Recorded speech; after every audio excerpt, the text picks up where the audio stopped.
Olá, pessoal. Meu nome é Luiz Felipe Narguim Barreta. Eu sou aluno do curso de Ciência da Computação da Unifesp de São José dos Campos. E esse é um trabalho apresentado para a disciplina de Multimídia do segundo semestre de 2013. Eu vou apresentar para vocês um pouco sobre a disciplina de Prototipagem Rápida de Software. É uma disciplina eletiva do curso de Ciência da Computação. E a ideia é mostrar um pouco o que a gente estuda nessa disciplina.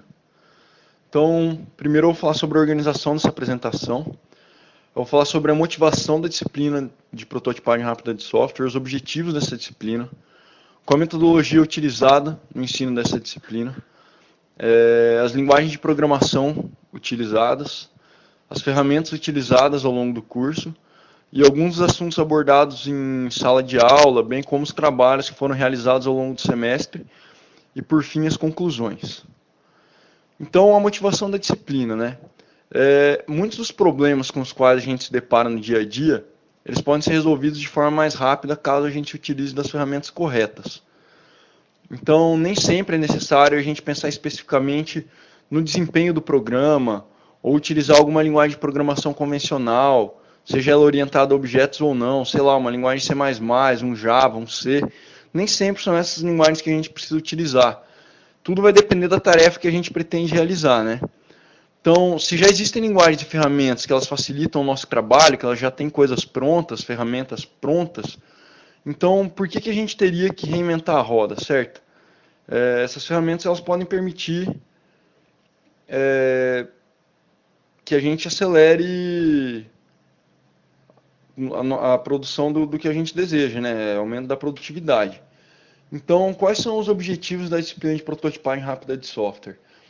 Capacitar o aluno a identificar situações que as linguagens de programação menos tradicionais, vamos dizer assim, né, outras ferramentas, elas possam facilitar o trabalho a ser realizado. E a ideia é mostrar para o aluno também que já existem muitas ferramentas que facilitam a realização das diversas tarefas na área de ciência da computação. Então, a metodologia utilizada no ensino da disciplina é a metodologia PBL, que seria Problem Based Learning, que é o seguinte: foram apresentados diversos assuntos em sala de aula, utilizando diferentes ferramentas e linguagens de programação, e a ideia é que em cada um dos temas apresentados, os alunos resolvessem algum problema relacionado com o assunto abordado. Então, quer dizer, o professor apresentava algum determinado assunto, alguma determinada linguagem, depois ele colocava um problema. Não necessariamente para resolver o problema a gente precisava usar a linguagem que ele apresentou em sala de aula, mas deveria tentar usar alguma linguagem que tivesse recursos semelhantes, né? Alguma ferramenta que tivesse recursos semelhantes e que facilitasse o desenvolvimento da tarefa. A ideia era essa. Então, algumas linguagens de programação utilizadas na disciplina, né? Foram linguagens aí de alto nível, interpretadas ou não, né? Algumas que podiam gerar bytecode, inclusive, mas que elas costumam gerar códigos mais concisos do que as linguagens convencionais aí. Então, você pegar a linguagem C, C++, Java, Fortran, eles geram códigos, assim, às vezes extensos. E alguns exemplos de linguagens utilizadas que costumam gerar códigos mais concisos são o R, MATLAB, Scilab, Octave, Python, Perl, Shell Script, PHP, Ruby, né? Que foram linguagens aí que a gente teve a liberdade para utilizar ao longo da disciplina. Nem todos os grupos utilizaram todas elas, mas a gente podia optar aí, às vezes até alguma linguagem que estivesse fora disso, mas que servisse para realizar a tarefa que o professor passava para a gente. Então, algumas ferramentas utilizadas na disciplina também foram o Excel e o LibreOffice Calc, né, uma delas aí. Se a gente quisesse o Excel ou o LibreOffice Calc, o Access ou o LibreOffice Base, né. Foram algumas tarefas simples que o professor passou para a gente resolver com essas ferramentas. Alguns frameworks web foram Cake PHP, o YI, que também é um framework para PHP, o Django Python, o Web2Py, que também é para Python, o Grails, que é para Groove, que é uma linguagem, na verdade, que envolve que elas se originou a partir do Java, né? Ruby on Rails e por aí vai. Bom, alguns assuntos abordados na disciplina foram as estruturas e tipos de dados. Então, o professor apresentou linguagem R sob a ótica da flexibilidade que ela apresenta para lidar com estruturas de dados, isso facilita muito a programação. A manipulação de texto. Então, foi apresentado a linguagem Perl, que facilita a manipulação de strings. Ela apresenta a capacidade de processar expressões regulares, uma capacidade intrínseca da linguagem Perl, né, que foi incorporado por outras linguagens também, como Python, por exemplo. O trabalho solicitado foi apresentar as mensagens de erro, né, nos logs, nos arquivos de log existentes dentro de uma pasta. Então a ideia era que a gente criasse aí um script Perl, Python, Ruby, Groovy, Bash, alguma coisa do gênero, outra linguagem que a gente quisesse aí, mas que fosse capaz de lidar com os arquivos e encontrar as strings de erro dentro desses arquivos. Era permitido também utilizar ferramentas prontas já, então comandos do Linux, sei lá, o grep, o find, por exemplo, né? O meu grupo particularmente fez um script em Bash associado a um script em Perl, então o Bash chamava o script em Perl. E aí a gente tratou dessa forma aí para encontrar os logs de erro nos arquivos da pasta. Cada grupo utilizou uma abordagem, e é bem interessante que a gente vê que cada um tem uma ideia diferente para fazer a coisa, mas todo mundo aí buscou se utilizar de ferramentas já de linguagens que facilitassem lidar com esse tipo de problema. Então, foi abordado também a questão da automatização da geração de gráficos. Então foram apresentadas diversas formas de automatizar a geração de gráfico a partir de dados na linguagem R. Existem outras linguagens também, ferramentas que permitem realizar essa tarefa, né, que a gente pode citar aí o Matplotlib, que é uma biblioteca do Python. O Scilab ele permite isso, o Octave, o MATLAB permite isso. O Gnuplot permite a gente trabalhar também um pouco com script para geração dos dados lá. Então, são ferramentas que facilitam a vida do estudante ou do cientista aí no dia a dia, que permite ele automatizar o tratamento de resultado, né, o tratamento de dados. Economiza muito tempo do que você ter que ficar tratando dado na mão. Como tarefa, foi passado para a gente a análise de um sinal de eletrocardiograma, que é um problema de bioinformática, então foi necessário a gente escolher uma linguagem para tratar os sinais do eletrocardiograma.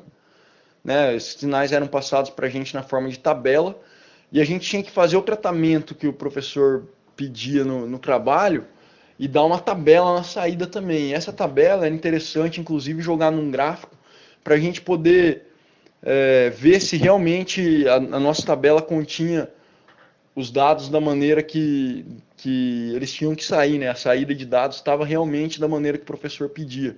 Então, para isso, meu grupo utilizou o Scilab associado ao Gnuplot, né? Então, a gente fazia o script Scilab para tratar o resultado e usava o Gnuplot para plotar o gráfico da tabela final, da tabela de saída que o nosso programa gerava.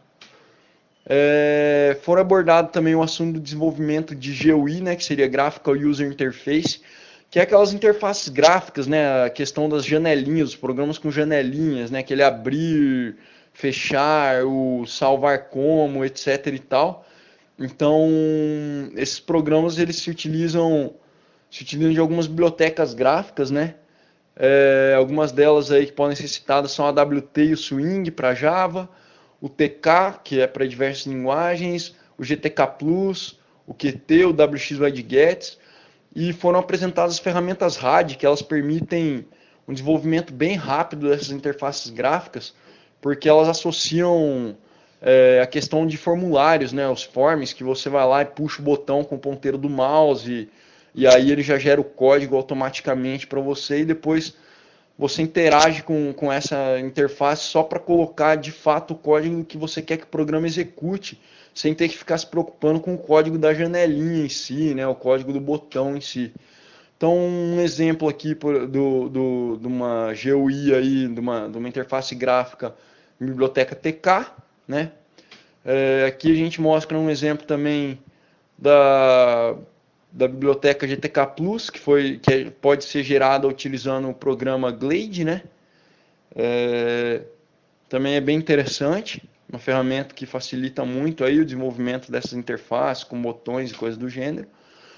Em Java a gente tem aí, por exemplo, o NetBeans, que ele lida com isso, né? Então ele permite você criar os forms lá e puxar os botõezinhos e tal. E aí você clica nos botões e adiciona propriedades, e aí você adiciona as ações, que seria, você realmente vai lá e adiciona o código-fonte da tarefa que vai ser realizada quando o usuário clicar naquele botão. E permite também acelerar bastante o desenvolvimento. E aí foi abordado também a questão do desenvolvimento web.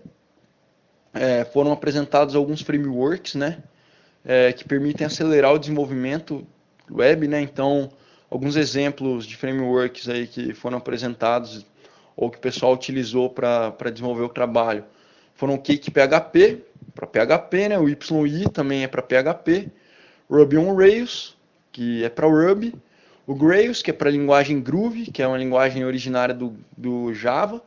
Ele tenta ir mais ou menos na linha do Ruby on Rails, mas tipo, a ideia é que, como é uma linguagem originária do Java, ele é mais fácil para um programador Java aprender a usar. O Web2Py, que é para Python, o Django Python, entre outros aí, podia utilizar o framework que quisesse, né?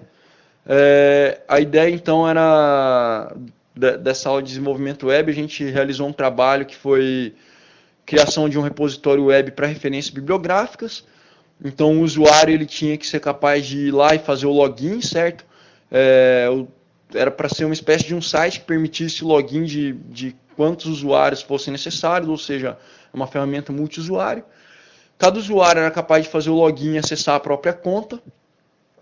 Na própria conta ele podia deletar informações, atualizar informações, inserir informações. Ele tinha que ser capaz de realizar a consulta das informações dos demais usuários, mas nos demais usuários ele não podia realizar deleção de informação nem alteração de informação, certo?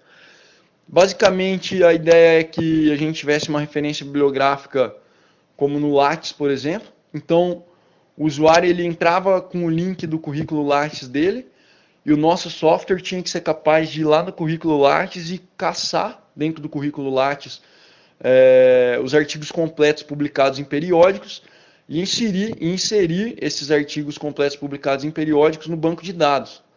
E aí permitir que o usuário editasse algumas informações dele lá. Foi um trabalho interessante para a gente ver como os frameworks web eles facilitam a programação, né, aceleram o processo de desenvolvimento. E aí foi abordado também a questão dos Content Management Systems, né, os CMS aí, que como exemplo a gente pode citar o WordPress, o Joomla, o Drupal, que são utilizados em sites aí para blog, por exemplo, e tal, mas também permitem que a pessoa crie site que não seja blog, né? Então, um site mais simples aí, que você não quer colocar a mão em código-fonte, tal, essas ferramentas elas facilitam muito a criação de site. E o site ainda fica com uma cara bonita, né? Tem essa questão também, fica com uma aparência legal, você tem como padronizar o site inteiro se utilizando dessas ferramentas.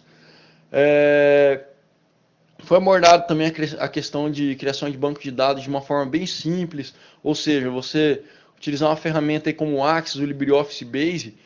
Então a ideia era que a gente criasse um pequeno banco de dados nessas ferramentas, de modo a mostrar como é fácil a gente criar um controle de estoque, por exemplo, para pequenos estabelecimentos, né? Como uma padaria, uma farmácia, entre outros.